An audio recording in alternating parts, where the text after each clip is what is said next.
everyone. At least it's morning for me. This is Christina again. This is the first, oh, that light's kind of right over there. This is the first instructional video, or one of the three that I'm going to do. One is on medications and fluid management and some tricks, some hacks. That's this video. The next one I would like to do an exercise video, low to moderate impact, including strength training for patients with CHD or any type of heart issue, especially heart failure. And the third one I would just like to be about a personal issue dealing with infertility and or just difficulty with childbearing, and the difficulty with doing that when you have heart defects, because your heart really can't handle it, your body can't handle it, and then you can't support the baby, etc., etc. So men are very welcome to listen to that one. I think it'd be great to hear the female's perspective, but this one is about the daily just routine and some tricks or some hacks to help manage with cotton mouth, being thirsty and managing your fluids and logging your weights and everything. So this is pretty much directed towards patients with heart failure, which I'm I hate even using that term, but I am kind of getting into. I do really require diuretics every day, and they have worked today. I ran to the bathroom several times, but I think I'm going to take advantage of the fact that my daughter's still sleeping, amazingly, and just do this. It should only take a few minutes. So again, I just did an intro video on trying to get an adult patient's perspective about congenital heart defects or congenital heart disease, and I went over what I had before. So whatever it is, whatever you're dealing with, I hope this helps. And even if you don't have heart failure due to congenital issues, please go ahead and listen, because I hope it helps. And again, this is coming from a personal perspective, a patient's perspective, and a nursing background. Okay, so let's start with first thing, daily weights. And really, weights are very important, and it's actually the most accurate to do it. I should say you also weigh the least in the morning as soon as you wake up. Usually you might wake up and void. So right after that first urination, go ahead, take a weight. It's best to do it naked if you can. I'm not going to do that. Obviously I'm clothed, but that's okay.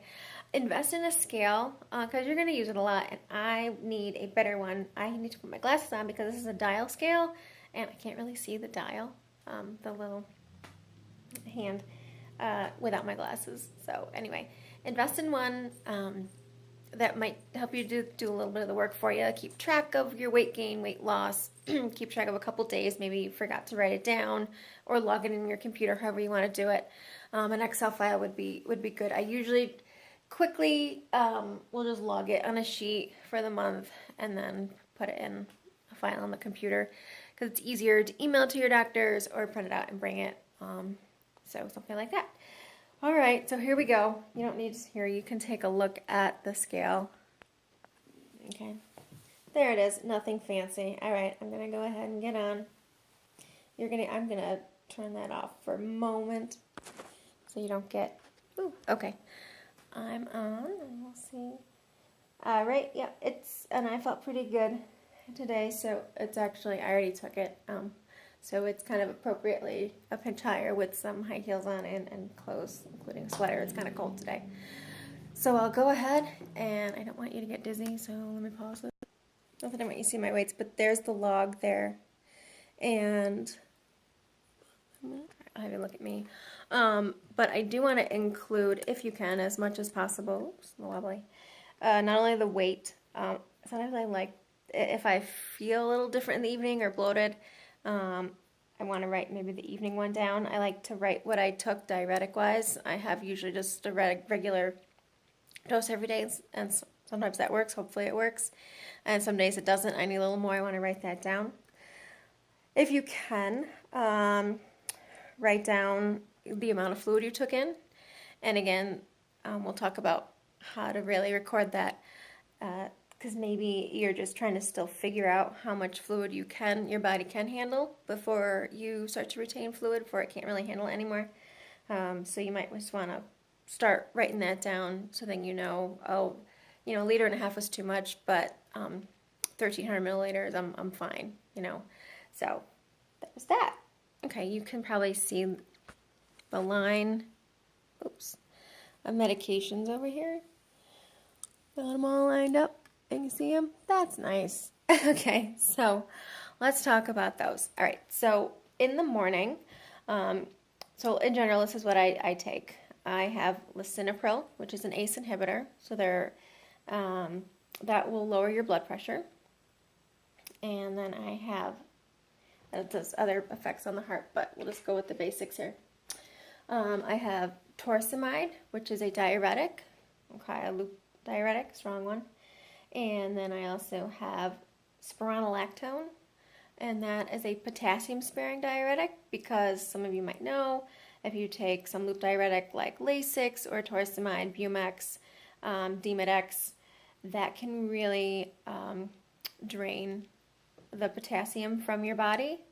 And so by taking the aldactone, or spironolactone as the generic name, that'll help balance that out. I also have potassium, again, in case for those days that I need extra diuretics. So I know what the balance is pretty well with how much aldactone I need with torsemide, and or I used to take Lasix and I'm on the torsemide, but so I have the balance kind of figured out of what I need. But if I need more of the loop diuretic, I have the potassium. You don't want to wait till you're getting muscle cramps. That's bad. Your potassium's already probably pretty low, and you should have your potassium monitored regularly. Your cardiologist probably does this. However frequently you see them. It'll depend on how long you've been on the medication. You know, if you've been on it a while, they kind of know how you're doing. But if anything new, you're going to want to get that checked regularly and early on. And then I also have metoprolol, which is a beta blocker. There are other ones out there. Low pressure, propranolol, natalol, atenolol. You get the LOL ending. They are beta blockers, and they will actually not only lower your blood pressure, but your heart rate as well, okay?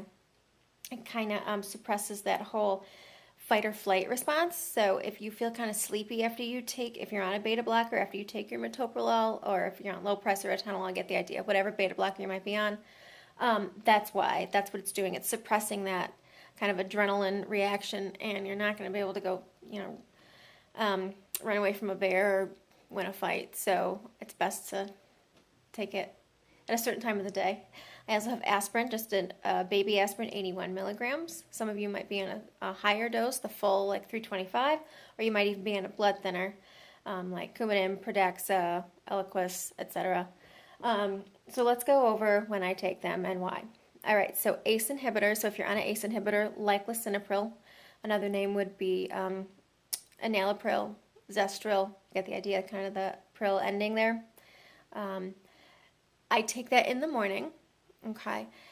Usually as soon as I wake up, I take it, and then I will go ahead, check my weight, get in the shower. So exciting, isn't it?